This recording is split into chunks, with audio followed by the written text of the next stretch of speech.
আমার জানা বিষয় হলো শরীফ ওসমান হাদির এই মৃত্যু কি শাহাদাতের মৃত্যু হিসেবে গণ্য হবে? প্রিয় দর্শক, কোনো মানুষের মধ্যে যদি আল্লাহর সন্তুষ্টি লাভের আশায় মানুষের কল্যাণ সাধনা, ইনসাফ প্রতিষ্ঠা করা, মুসলিম মিল্লাতের চেতনা ধারণ করা এবং মানুষের অধিকার আদায় করার মানসিকতা থাকে এবং সেটার জন্য তিনি যদি লড়ে যান, সংগ্রাম করে যান, এমত অবস্থা যদি তার এই চেতনার কারণে তিনি আক্রমণের শিকার হন এবং মারা যান, সন্দেহাতীতভাবে তিনি শাহাদাতের মর্যাদা লাভ করবেন ইনশাআল্লাহ তাআলা। ঈমানদারের মধ্যে যদি আল্লাহর সন্তুষ্টি লাভের জন্য জীবন বাজি রাখার মানসিকতা থাকে এবং তার অসৎ কাজে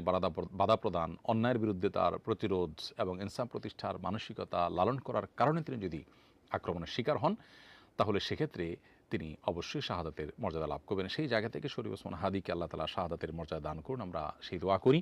আর এমনিতেই নবী সাল্লাল্লাহু আলাইহি ওয়াসাল্লাম বলেছেন, মান কুতিলা দুনা দামিহি ফাহুয়া শাহিদ। যে ব্যক্তি তার জীবন বাজি রাখতে হয়েছে, তার জীবন রক্ষার খাতিরে যে ব্যক্তি